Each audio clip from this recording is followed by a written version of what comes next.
தமிழகத்தில் சபாநாயகர் அதிரடி நீக்கம் பரபரப்பு தகவல் ஒன்று வெளியாகி இருக்கிறது. மிக முக்கியமான ஒரு தகவல். வீடியோவை முழுமைக்குமே ஸ்கிப் பண்ணாம பார்க்குமாறு கேட்டுக்கொள்ளப்படுகிறது. என்ன ப்ரோ புது புரளையா இருக்கு?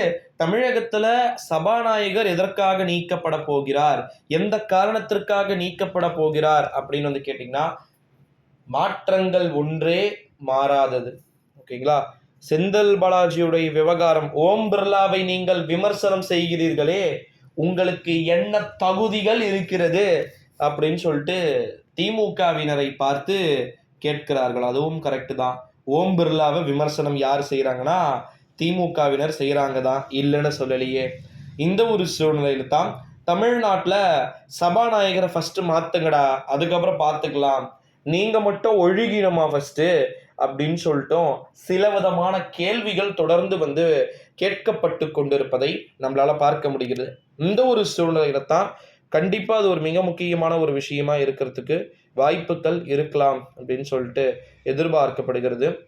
தமிழகத்தை பொறுத்த வரைக்கும் சபாநாயகர் அப்படின்ற ஒருவர் அதிரடியாக நீக்கம் செய்யப்பட்டு பல்வேறு விதமான மாற்றம் செய்யப்பட்டு புது சபாநாயகரை நியமிக்கணும் அப்படின்னு சொல்லிட்டு தொடர்ந்து கோரிக்கைகள் ஏற்பட்டு கொண்டிருக்கிறது.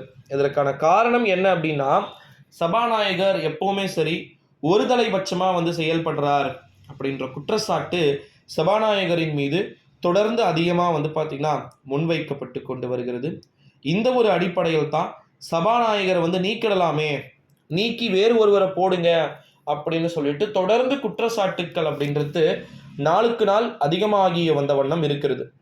இந்த ஒரு சூழ்நிலையின் அடிப்படையில் தான் தமிழகத்தில் சபாநாயகருடைய அந்த தேர்வு என்பதும் சரி, சபாநாயகரை நீக்கம் செய்வது அப்படின்றதும் சரி, தமிழக அமைச்சரவை கொடுக்கக்கூடிய மாற்றத்தில் இருக்கிறது. ஏன்னா கள்ளக்குறிச்சி விவகாரத்தில் எதிர்கட்சிகள் கொண்டு வரக்கூடிய தீர்மானங்கள் ஒன்றாக இருந்தாலும் ஆளுங்கட்சிக்கு, சபாநாயகர் என்றாலே ஆளுங்கட்சிக்கு ஆதரவானவர்கள் தான், அது வேற விஷயம், அது தெரியாமல் பேசக்கூடாது. ஓகேங்களா? தனபால் என்ன பண்ணாரு போன முறை? எல்லாருக்கும் ஒரு மரபு என்பது இருக்கிறது. யாரும் இல்லை, எந்த ஒரு குற்றச்சாட்டுக்கும் சொல்லலை.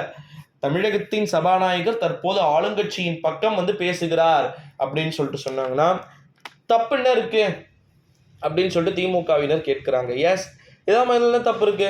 ஆமா, ஆளுங்கட்சி பக்கம் தான் அவர் பேசுறாரு அப்படின்றத ஓப்பனா சொல்லி ப்ராப்ளம செப்பையா முடிக்கணும்னு நினைக்கிறாங்க. ஸோ இந்த ஒரு சூழ்நிலையில தான் தமிழகத்தை பொறுத்த வரைக்கும் டெஃபினெட்லி சபாநாயகர் அதிரடியாக நீக்கப்படுவதற்கு வாய்ப்புகள் இருக்கலாம் என்று எதிர்பார்க்கப்படுகிறது. ஸோ இந்த வாய்ப்புகள் பொய்யாகி போகுமா, எப்பேற்பட்ட நிலைகளை நோக்கிய நகர்வை எடுக்கிறதுக்கு வாய்ப்பு இருக்குன்ற